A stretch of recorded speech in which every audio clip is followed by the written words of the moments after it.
రవిచంద్రన్ అశ్విన్ ఈ పేరుకు పెద్దగా పరిచయం అవసరం లేదు. మన ఇండియన్ క్రికెట్ చరిత్రలో one of the greatest players. Especially bowlers విషయంలో చూసుకుంటే మన టీమిండియా తరపున ఆడిన ఆల్ టైమ్ టాప్ 5 బౌలర్స్లో ఒకటిగా ఉంటాడు. సో అశ్విన్ అయితే ఆల్మోస్ట్ 14 ఏళ్ల పాటు మన టీమిండియా తరపున క్రికెట్ ఆడి ఎన్నో మధురమైన విజయాలు అందించాడు. మెయిన్లీ 12 ఏళ్ల పాటు మన టీమిండియా సొంత కట్ట మీద ఒక్క సిరీస్ కూడా ఓడిపోకుండా ఉన్నారంటే దానికి main reason Ravichandran Ashwin. So ఇలా చెప్పుకుంటూ పోతే అశ్విన్ అయితే మన టీమిండియా సాధించిన ఎన్నో హిస్టారిక్ విజయాల్లో కీ రోల్ ప్లే చేశాడు. అయితే ఇలాంటి టాప్ ప్లేయర్ సడన్గా ఇప్పుడు రిటైర్మెంట్ ప్రకటించడానికి కారణాలు ఏంటి? అతను నిజంగానే తనంతటి తాను రిటైర్మెంట్ ప్రకటించాడా, లేకపోతే ఎవరైనా ఫోర్స్ చేశారా? సో యాక్చువల్గా అశ్విన్ అయితే అంత సాదాసీదా ప్లేయర్ ఏమీ కాదు. మన టీమిండియా తరపున 3 ఫార్మాట్స్లో కలిపి 765 వికెట్లు తీసుకున్నాడు. మెయిన్ ఒక టెస్ట్ ఫార్మేట్లోనే 500 కంటే ఎక్కువ వికెట్లు తీసుకున్నాడు. మరి ఇలాంటి టాప్ ప్లేయర్ ఒక సిరీస్ మధ్యలో ఉండగా అర్ధాంతరంగా ఎందుకు రిటైర్మెంట్ ప్రకటించాడు? అదే మీరు టిమ్ సౌత్ లాంటి ప్లేయర్ను తీసుకోండి. అతను న్యూజిలాండ్ టీం తరపున one of the greatest bowlers. In fact 776 వికెట్లు పడగొట్టాడు 3 ఫార్మాట్స్లో కలిపి. దీంతో న్యూజిలాండ్ క్రికెట్ బోర్డు అతనికి ఘనంగా వీడ్కోలు పలికింది.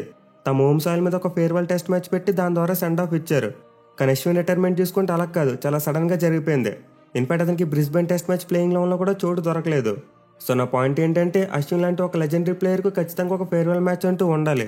మెయిన్లీ పర్టికులర్గా టెస్ట్ ఫార్మేట్లో అతని లెగసీ అనేది ఇర్రీప్లేసబుల్.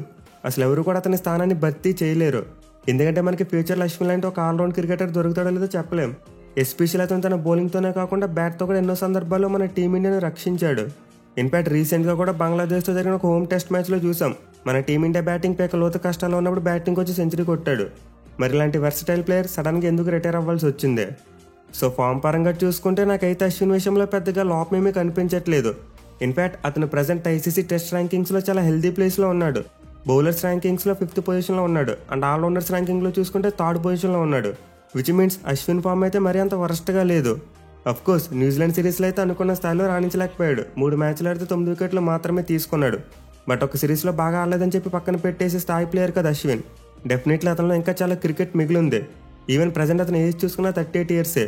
విచ్ మీన్స్ ఈజీలీ మరో 1 ఇయర్ నుంచి 1.5 ఇయర్ ఆడగలడు. సో అశ్విన్ రిటైర్ అయిపోవడానికి అతని ఫామ్ అయితే నాకు పెద్ద రీజన్గా కనిపించట్లేదు. ఈవెన్ ఏజ్ పరంగా చూసుకున్నా సరే అతనికి మరి కొంతకాలం ఆడగలిగే సత్తా ఉంది. మెయిన్ అతని ఫిట్నెస్ కూడా ప్రజెంట్ బాగానే ఉంది. సో ఐసీసీ ర్యాంకింగ్స్లో టాప్ 5లో ఉన్నాడు. ఫిట్నెస్ బాగానే ఉంది. ఏజ్ కూడా మరీ అంత ఓల్డ్ కాదు. మరి ఇన్ని అనుకూల పరిస్థితులు ఉన్నప్పుడు కూడా అశ్విన్ ఎందుకు రిటైర్మెంట్ ప్రకటించాల్సి వచ్చింది? అది కూడా అతను చివరిగా ఇండియా ఆడిన టెస్ట్ మ్యాచ్లో ప్లేయింగ్ లెవెన్లో లేనప్పుడు.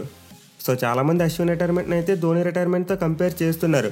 2014 సంవత్సరంలో కూడా ధోని ఇలానే ఆస్ట్రేలియా సిరీస్లో ఉన్నప్పుడు రిటైర్మెంట్ ప్రకటించేశాడు. అండ్ అతను కూడా సిరీస్ మధ్యలోనే ప్రకటించాడు. బట్ ఇప్పుడు పరిస్థితులు చూసుకుంటే డిఫరెంట్. మన వాళ్ళు అప్పటికే సిరీస్ కోల్పోయారు. అండ్ టెస్ట్ ఫార్మేట్లో ధోని లిమిటెడ్ ఓవర్స్లో రాణించినంత బాగా రాణించలేకపోయాడు. దీనివల్ల అందరికీ షాక్ ఇస్తూ సడన్గా రిటైర్మెంట్ ప్రకటించాడు. బట్ అతను రిటైర్మెంట్ ప్రకటించినప్పుడు ఇండియా ఆడిన లాస్ట్ మ్యాచ్ ఆడాడు. కానీ ఇక్కడ అశ్విన్ చూసుకుంటే ఆడలేదు. అండ్ సిరీస్ చూసుకుని ఇంకా డిసైడ్ కాలేదు. 1 month ఎక్కువగా ఉంది. నెక్స్ట్ 2 మ్యాచెస్ మెల్బోర్న్ మరి సిడ్నీలో ఆడబోతున్నారు. అండ్ అక్కడ వాడబోయే పిచ్చులు మేబీ అశ్విన్ బౌలింగ్కి సూట్ అవ్వచ్చు. Especially Sydney wicket. ఖచ్చితంగా మన వాళ్ళు 2 స్పిన్నర్స్ ఆడే స్కోప్ ఉంటుంది. సో నేనైతే పర్సనల్గా అశ్విన్ సిడ్నీ టెస్ట్ మ్యాచ్లో ఖచ్చితంగా ఉంటాడని అనుకుంటున్నాను. ఫర్ ద లాస్ట్ టైం ఓవర్సీస్లో అశ్విన్ మరి జడేజా కాంబినేషన్ చూస్తామని చెప్పి ఆశపడుతున్నాను.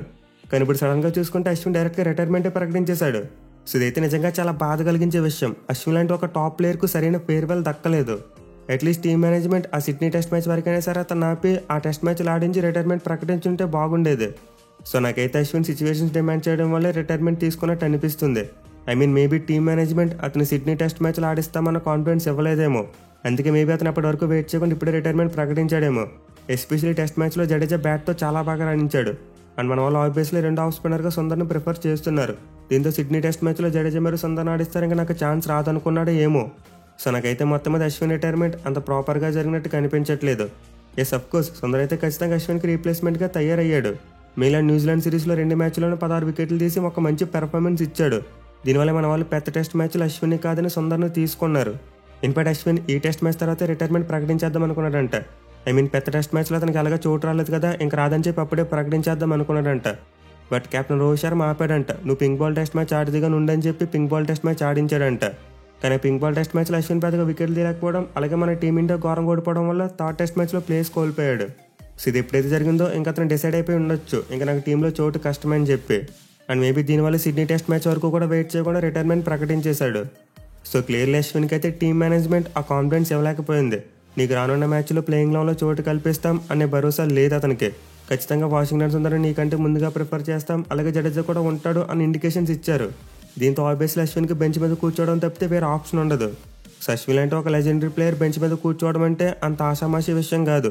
అఫ్కోర్స్ గతంలో ఓవర్సీస్ టెస్ట్ మ్యాచ్లో చాలాసార్లు బెంచ్ మీద కూర్చున్నాడు. మరి అప్పుడు మన వాళ్ళు ఏం చేశారు, ఒక్క స్పిన్నర్తోనే ఆడారు. అండ్ ఒక్క స్పిన్నర్గా ఎవరిని ఆడించారు, జడేజాని ఆడించారు. ఎందుకంటే జడేజా అశ్విన్ కంటే కాస్త బెటర్ బ్యాటింగ్ చేస్తాడు కాబట్టి. మరి ఇప్పుడు పరిస్థితి అలా లేదు కదా, జడేజాని కాదంటే సుందర్ని ఆడిస్తున్నారు. అండ్ ఇప్పుడు ఫ్యూచర్లో ఇద్దరు అవసరమైతే సుందర్ మరియు జడేజాని ఆడించేటట్టే కనిపిస్తున్నారు. ఎందుకంటే సుందర్ కూడా అశ్విన్ కంటే కాస్త బెటర్ బ్యాటింగ్ చేయగలడు కాబట్టి. సో క్లియర్లీ అశ్విన్కి అర్థమైపోయింది ఇంకా నన్ను టీమ్ మేనేజ్మెంట్ ఇగ్నోర్ చేస్తుందని చెప్పి. దీనివల్లే అతను చాలా మెచ్యూర్గా ఆలోచించి ఈ రిటైర్మెంట్ డిసిషన్ తీసుకుని ఉండాలి.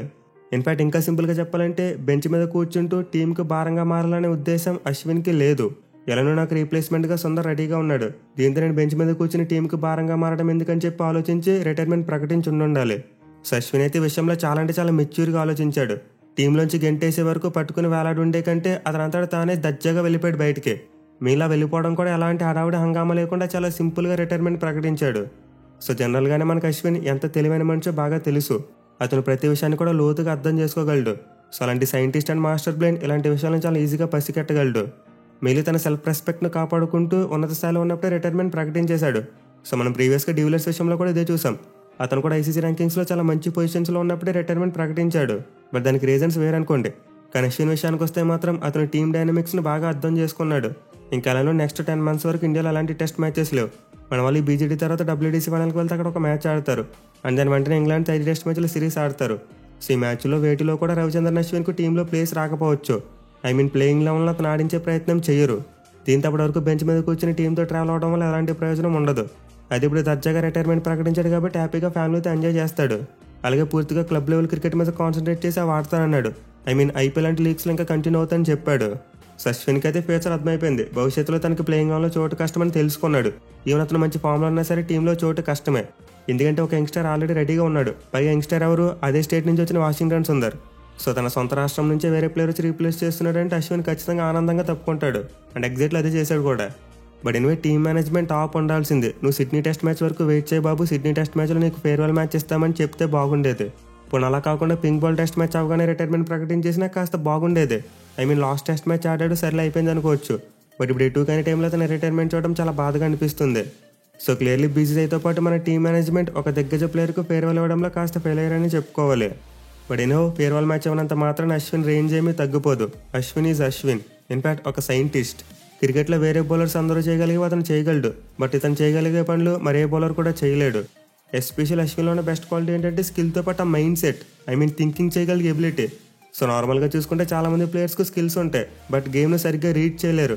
కానీ అశ్విన్ చూసుకుంటే అలా కాదు, ఒక మాస్టర్ మైండ్. గేమ్ మొత్తాన్ని అద్భుతంగా రీడ్ చేయగలడు. ఏ బ్యాట్స్మెన్కి ఎలా బౌలింగ్ చేస్తే రన్స్ ఆపగలం, అలాగే ఎలా బౌలింగ్ చేస్తే వికెట్లు తీయగలం, ఇలాంటివన్నీ కూడా అతని మైండ్లో ఇప్పుడు కూడా రన్ అవుతూ ఉంటాయి. దీనివల్ల అతను ఆఫ్ స్పిన్నర్ అయినప్పటికీ అన్ని ఫార్మాట్స్లో కూడా మోస్ట్ ఎకనామికల్ బౌలర్గా ఉన్నాడు. మెయిన్లీ అతను ఇంటెలిజెన్స్ గురించి చెప్పాలంటే T20 వరల్డ్ కప్లో పాకిస్తాన్ మీద వైట్ బాల్ వదిలే చూడండి, అది చాలు అశ్విన్ ఎంత తెలివైన ఆట కూడా చెప్పడానికి. అంత ప్రెజర్ సిచ్యువేషన్లో కూడా చాలా కూల్గా వైట్ బాల్ వదిలేశాడు. అలాగే క్రికెట్లో ఉన్న ప్రతి రూల్ను కూడా బాగా అర్థం చేసుకున్న ప్లేయర్ అతను. ఇన్ఫాక్ట్ MCC 42 లాస్ట్ బుక్ను ఖచ్చితంగా బట్టి పట్టేసి ఉండాలి. ఎందుకంటే క్రికెట్లో అంపైర్స్ కూడా తెలియని రూల్స్ కూడా అతనికి తెలుసు. అండ్ అశ్విన్ చేసిన ఇంకో మ్యాజిక్ ఏంటంటే ఆ మన్కడింగ్ను ఒక రూల్లా మార్చేశాడు. ఇలా నాన్ స్ట్రైక్ రన్లో రన్అట్ చేయడంలో ఎలాంటి తప్పలేదని ఒక మైండ్ సెట్ను క్రియేట్ చేశాడు. బ్యాట్స్మెన్ అడ్వాంటేజ్ తీసుకున్నప్పుడు బౌలర్ అతను అవుట్ చేయడంలో ఎలాంటి మిస్టేక్ లేదు. ఖచ్చితంగా ఇది స్పిరిట్ ఆఫ్ క్రికెట్కి అగెనిస్ట్గా ఏమీ ఉండదు అని చెప్పి ప్రూవ్ చేశాడు. సో మేబీ మనం ఫ్యూచర్లో అశ్విన్ లాంటి స్టాట్స్ని ప్రొడ్యూస్ చేయగలిగే ప్లేయర్స్ని చూడగలమేమో కానీ అశ్విన్ లాంటి ప్లేయర్ని మాత్రం చూడలేం. ఎందుకంటే అతనుకున్న నాలెడ్జ్, స్కిల్స్, అలాగే మైండ్ సెట్ ఏమీ కూడా వేరే ప్లేయర్స్ ప్రొడ్యూస్ చేయలేరు. Ashwin is a complete package. బాల్తో అద్భుతాలు చేశాడు, బ్యాట్తో అద్భుతాలు చేశాడు, అలాగే బుర్రతో కూడా అద్భుతాలు చేశాడు. సో అశ్విన్ లాంటి ప్లేయర్ అయితే ఇంతకుముందు క్రికెట్లో ఎప్పుడు రాలేదు, అలాగే భవిష్యత్తులో కూడా రారు. Ashwin is one and only piece. అతని లాంటి ప్లేయర్ మళ్ళీ చూడలేం మనం. So mister Ravichandran Ashwin, thank you for everything and we always love you.